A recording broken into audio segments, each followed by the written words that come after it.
Il est 6h17 sur Europe 1, c'est l'heure de l'invité inattendu tous les matins, un sujet de l'actualité et une voix que l'on n'attend pas pour en parler. Alors plusieurs enseignements à retenir de l'allocution d'Édouard Philippe hier à l'Assemblée. Nous en avons évoqué certains dans le journal de 6h, on va continuer tout au long de cette matinale. Mais on notera aussi, et on en parlait avec Jérôme Lacroix, que les saisons pro de sport sont terminées, notamment pour le football. Plus de matchs avant le mois d'août. Bonjour Bernard Laportefray. Bonjour Mathieu. Merci d'avoir accepté de jouer le jeu de l'invité inattendu ce matin. Et je le disais avant la pause, vous portez plusieurs casquettes. Vous êtes président du club de foot de Pau en national. Et d'autres mesures vous concernent directement aussi, puisque vous êtes le directeur de 2 EHPAD dans les Pyrénées-Atlantiques. C'est bien cela ? Tout à fait, oui, à proximité de Pau, oui. Alors j'imagine que vous avez écouté le Premier ministre attentivement hier. Oui, avec grande attention, bon, surtout dans un premier temps pour voir un petit peu la sortie du déconfinement. Et puis après c'est assez personnel, c'était par rapport un petit peu au contexte footballistique, savoir un petit peu si la reprise du championnat allait s'effectuer ou pas. Donc, alors j'imagine que ces dernières semaines, vous avez surtout la casquette de patron d'EHPAD, non ? La question des personnes âgées, j'imagine que c'est ce qui vous préoccupe le plus en ce moment. Oui, aujourd'hui, je veux dire depuis mi-mars, c'est ma préoccupation prioritaire et essentielle reste la santé physique et morale de l'ensemble des résidents et du personnel soignant. Donc on se doit de veiller et de pallier au mieux aux conséquences de ce Covid et surtout savoir l'impact psychologique de nos résidents et soignants. Donc effectivement, c'était ma principale priorité sur ces derniers temps et ça l'est toujours quand même à ce jour. Vous avez été hier, pas beaucoup d'éléments sur les EHPAD en particulier dans le discours du Premier ministre. C'est quelque chose que vous attendiez ou vous êtes déjà en place, on en a déjà beaucoup parlé ? Mais nous, on s'était déjà mis bien en place. On a eu surtout, nous, la chance ici sur Pau d'avoir été alimenté en masque par l'intermédiaire de la mairie de Pau, par M. François Bayrou, qui a eu la délicatesse d'anticiper et de distribuer des masques à toutes les EHPAD environnantes à la ville de Pau. Donc ça, par contre, ça nous a permis, nous, de tout mettre en place. On était déjà confinés avant même que le président ne l'ordonne, enfin une ou 2 journées avant.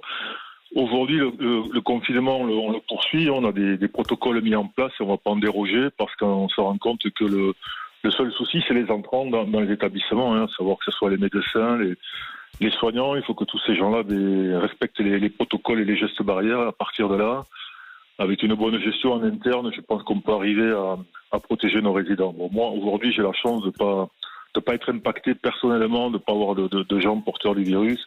Mais il faut rester très très vigilant. Vous n'avez pas été impacté ni sur les résidents ni sur les professionnels qui y travaillent. Il y a eu le débat aussi des visites avec un assouplissement annoncé ces derniers jours. Vous avez pu organiser des visites, permettre à certains pensionnaires de voir leurs proches ?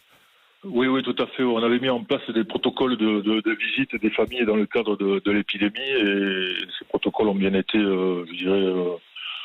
abonnés et bien suivis. Donc à partir de là, aujourd'hui, on n'a pas de cas, vraiment aucun cas, je dirais, problématique. À détecter, oui, problématique. Bon, voilà pour ces EHPAD que vous dirigez. Double casquette, je disais, c'est plus léger, mais c'est quand même important, notamment pour la vie de votre club, le Pau FC. Alors, je resitue pour nos auditeurs. Avant le confinement, Pau était leader de National 1, c'est la 3e division. Hier, le Premier ministre a mis fin aux saisons de Ligue 1 et de Ligue 2. Pour vous, vous en savez plus aujourd'hui sur ce qu'il va se passer ? Ce qui devrait logiquement se passer, c'est dans la mesure où le président de la fédération, Noël Le Graët, est pour un scénario de montée et de descente, puisqu'il l'a pratiqué par rapport à des divisions juste inférieures à la nôtre, à savoir jusqu'au National 2.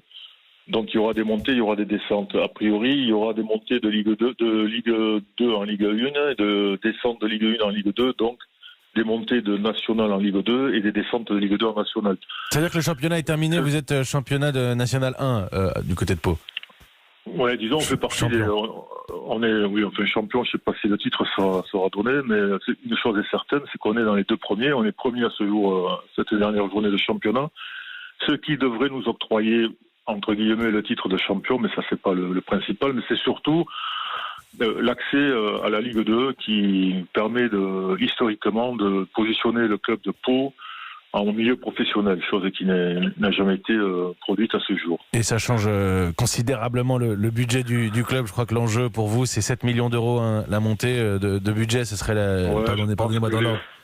Oui, les droits télé à peu près octroyés par rapport à un club promu comme nous, c'est entre 5 millions et 5 millions et demi de droits télévision.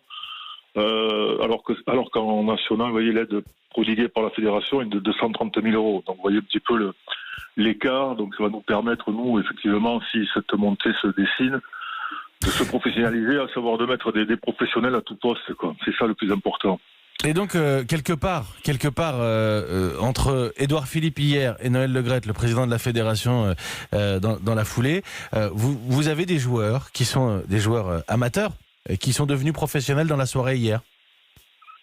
Alors, je vais peut-être vite en besogne, mais aujourd'hui, comment est-ce qu'ils vivent ça? J'imagine qu'ils sont confinés. J'espère que l'ensemble de nos joueurs vous entendent pas, parce qu'ils vont certainement me demander tout le statut pro dès ce matin. Mais bon, non, certains joueurs qui avaient des contrats fédéraux, parce que chez nous tous les joueurs sont amateurs, hein, donc à partir de là, ils ont droit à des contrats fédéraux qui sont des contrats semi-professionnels, on va dire, parce que toute personne... non, mais bien sûr, mais c'est vrai. Après, je vais pas rentrer dans les négociations. Non. Je suis pas agent de joueur, rassurez-vous, hein, si ça peut vous rassurer, Bernard Laportefray. Mais en réalité, ce que je voulais dire par là, c'est que votre club, il est à l'arrêt total. Tout le monde est confiné, chacun chez soi. Et j'imagine qu'on n'a pas pu se voir, se parler beaucoup ces derniers temps. Exactement. Bon, moi, je monte 2-3 fois par semaine au club, de serait-ce que pour rencontrer notre directeur général et notre comptable. Je vois également le staff, puisque les joueurs, par 3-4 groupes de 3-4 personnes, viennent faire leur exercice physique quotidien de 1 heure. Donc, ça permet un petit peu de se voir de loin en respectant le confinement, enfin, les barrières autorisées. Donc, on a l'occasion de discuter. C'est surtout sécuriser ces gens-là, parce qu'on a quand même pas mal d'étrangers. On a des gens qui viennent d'Afrique, du Sénégal. Ouais, ils connaissent pas un petit peu ce plan sanitaire, donc ils s'inquiètent pour leur famille. Donc, c'est surtout plus un soutien psychologique que physique. Et à partir de là, oui, ça fait plus d'1 mois et demi maintenant que l'on est confiné. On ne sait trop quoi faire, on n'avance pas, on peut pas se positionner dans l'avenir, parce qu'on ne sait pas si on sera en national ou en Ligue 2. Donc c'est 2 championnats totalement différents, donc on peut pas anticiper. C'est le discours d'Édouard Philippe a permis certainement hier justement de poser cette barrière, et puis on sait maintenant réellement que le championnat ne pourra pas se poursuivre, donc on va s'attacher justement à préparer la saison. Voilà, exactement. Et à rester, tiens, sur ce fait d'armes, tout de même, hein, il y a 3 mois, vous aviez été éliminé de Coupe de France par Paris, mais vous aviez éliminé Bordeaux. C'était la petite épopée paloise. On vous souhaite plein de meilleures choses encore pour l'an prochain en Ligue 2, en Ligue 1. Et puis bon courage aussi dans votre travail avec les EHPAD, puisque la pression est continue. Hein. On comprend bien là dans le discours du Premier ministre qu'il y a le 11 mai, mais qu'en réalité on vit avec ce virus encore de très longues semaines. Oui, avec ce diable de virus, on ne sait pas encore comment on s'en sortira. Bon. Mais courage à tout le monde et merci pour nous avoir entendus. Non, merci à vous d'avoir répondu présent ce matin. À 6h25 du matin, nous étions avec Bernard Laportefray, président du club de foot de Pau, le Pau FC, et directeur d'EHPAD. Merci beaucoup d'avoir joué le jeu de l'invité inattendu ce matin sur Europe 1. Merci Mathieu.